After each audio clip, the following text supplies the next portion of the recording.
Hello everyone, nice to see you again in this English time. I hope that everything is okay with you at home. Today we are going to learn about report writing.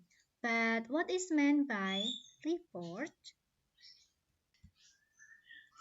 A report refers to a document which presents specific information. Nah, jadi ini dokumen yang menjelaskan informasi-informasi yang spesifik, ya. What is the function of a report? Jadi fungsi dari sebuah laporan itu apa? A report is used to communicate information, the results, and recommendation of a research or project work. Jadi ini untuk memberitahukan informasi, hasil, atau saran-saran berdasarkan penelitian atau sebuah tugas proyek, ya. What are the types of reports? There are many types of reports. Sebenarnya banyak sekali jenis report ya. Di sini saya hanya memberikan beberapa contoh saja. The first, we have business reports. Jadi ini laporan terkait dengan bisnis atau usaha ya. Ini sangat penting untuk mengetahui perkembangan dari sebuah usaha ya. Apakah mendapatkan keuntungan atau bahkan kerugian ya. Masalah-masalah apa yang terkait dengan usahanya itu ya, atau jasa-jasa apa yang perlu dikembangkan untuk usaha lebih baik ke depan ya. Jadi ini sangat penting pada bisnis atau usaha ya. Jadi nanti jika kalian punya usaha sendiri, nah kalian perlu membuat business reports. Next we have engineer reports. Nah, engineer reports ini terkait semua hal yang dengan produktif ya. Nah, misalnya Anda diminta untuk membuat laporan atau tugas produktif. Nah, ini masuknya di engineer reports ya. Jadi sebenarnya Anda sudah pernah membuat ini ya. Nah, dan juga saat Anda PKL. Nah, ini juga masuk di engineer reports ya. Karena saat itu Anda kan menjelaskan tugas-tugas Anda saat bekerja di bengkel ya. Nah, next we have scientific reports. Namanya saja scientific. Jadi ini terkait dengan mapel science ya. Misalnya laporan fisika, kimia, atau matematika. Ya, ini masuk di bagian ini ya.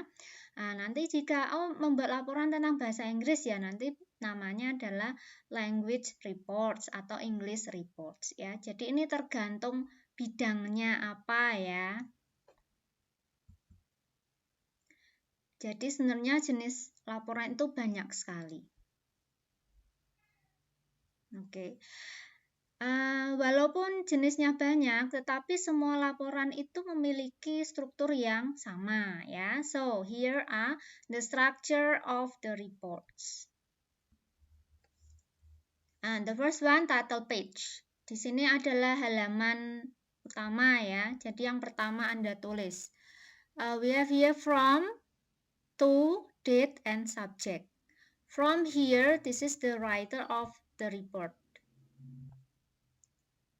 Ya, jadi ini kalau Anda yang membuat laporan ya tulis namamu ya. And to here the receiver. Nah, yang menerima laporan siapa? Jika itu adalah gurumu ya tulis nama guru Anda. And we have date, the submission date. Jadi tanggal Anda mengumpulkan laporannya kapan. And the subject, the topic of the report. Jadi topik dari laporan Anda itu apa ya. And here we have the example. From Alexa kelas 12 TKRA to Mr. Dion. Nah, Mr. Dion ini adalah guru bengkel. Date July 25th, 2021. Jadi ini dia tanggal ngumpulkannya ya. Subject X-House System. Jadi sistem pembuangan ya. Jadi ini sudah khusus ya subjeknya. Oke, next the first part we have introduction. Ini adalah bab pertama ya. Bab pertama terdiri dari 3 subheading ya. We have background. Discuss the importance of the research or problem to be reported. Jadi ini latar belakang ya. Latar belakang Anda menulis laporan itu apa ya, atau permasalahan apa yang membuat Anda harus membuat laporan itu ya. And next we have purpose. Define the purpose of the report. Jadi tujuannya itu untuk apa membuat laporan itu ya. Untuk mengetahui apakah usaha ini lancar atau keuntungan atau kerugian atau jasa-jasa yang diperlukan. Nah, misalnya seperti itu ya. And we have scope, outline the limitation of the report. Jadi ruang lingkup atau batasan. Jadi saat membuat laporan itu harus dipersempit ya ruang lingkupnya. Misalnya Anda mau menjelaskan tentang pertandingan olahraga ya. Nah, olahraga apa ya? Apakah sepak bola, voli atau basket? Nah, Anda hanya perlu memilih salah satu saja ya. Jadi jangan semuanya. Misalnya basket ya, Anda hanya menjelaskan tentang olahraga basket saja ya. Next, procedure. Nah, ini bab kedua ya. This is about data collection. Explain how to get the data. Jadi cara Anda memperoleh datanya itu bagaimana? We have questionnaire, observation, interview, scientific experiment. Nah, questionnaire ini adalah kumpulan pertanyaan yang diberikan kepada orang lain ya. Biasanya kita memberi tanda centang ya atau jawaban singkat ya. And we have observation, ini pengamatan. Jadi Anda mengamati sesuatu lalu membuat laporannya ya. Interview, Anda memberikan wawancara secara langsung kepada orang-orang tertentu. Scientific experiment, nah ini eksperimen science ya. Jadi Anda melakukan percobaan secara science. Nah, biasanya dilakukan di lab. Oke, next we have findings. Nah, bab ketiga, findings. Explain and analyze the data. Use lots of tables and graphs to display the data quickly and clearly. Nah, ini adalah menjelaskan hasilnya tadi ya, hasil dari kuesioner, dari interview. Nah, yang sudah Anda lakukan di bab sebelumnya ya. Nah, di sini ditampilkan data-data itu dalam bentuk grafik dan tabel supaya yang membaca itu mempunyai gambaran yang lebih jelas ya. In here we have bar graph, grafik batang, line graph, grafik garis, pie graph, grafik lingkaran, dan juga tabel. Nah, Anda pasti sudah terbiasa dengan ini ya. Di bagian inilah Anda perlu menjelaskan semuanya secara detail karena jiwa dari laporan ini ada di bagian findings ini. Oke, the next chapter. Nah, bab berikutnya adalah conclusion. Summarize the report briefly. Jadi, Anda hanya perlu membuat kesimpulan secara singkat saja ya. Mungkin hanya ya satu paragraf itu sudah cukup ya, jangan terlalu panjang.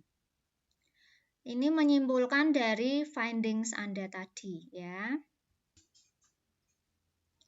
Next chapter, recommendation. Nah, bab yang kelima adalah recommendation. Contains recommendations and suggestions. Jadi ini saran-saran ya. Isinya itu misalnya Anda menemui permasalahan lah, langkah-langkah atau cara untuk memperbaiki permasalahan itu apa. Misalnya dalam pertandingan olahraga itu kok hanya sedikit yang ikut. Nah, masalahnya tidak ada informasi. Nah, jadi kira-kira untuk menyelesaikan masalah itu saran Anda apa ya? Atau langkah-langkah yang harus dilakukan untuk kegiatan berikutnya ya. So, in here you have to explain how to avoid the problems and what steps should be taken next ya. Okay, so report writing here refers to a document which presents specific information ya. Jadi Anda sudah paham ya apa yang dimaksud dengan laporan ya. Ya, walaupun sebenarnya Anda sudah sering membuat laporan ini ya terkait dengan beberapa mapel ya. And walaupun banyak sekali jenis laporan, semuanya itu memiliki struktur yang sama ya. Nah, tentu harus ada title page yang isinya adalah nama yang membuat, untuk siapa, tanggalnya, lalu subjeknya apa ya. And we have here the first part introduction, and then next procedure, findings, conclusion, and recommendation. Nah, jadi setelah melihat semua ini ya, jadi lebih mudah ya, saya harap Anda lebih mudah atau lebih memahami tentang laporan ya. Sebenarnya laporan itu mudah ya. Oke, nah I think that's our lesson for the day. Then I'll see you next time in the next session. Goodbye.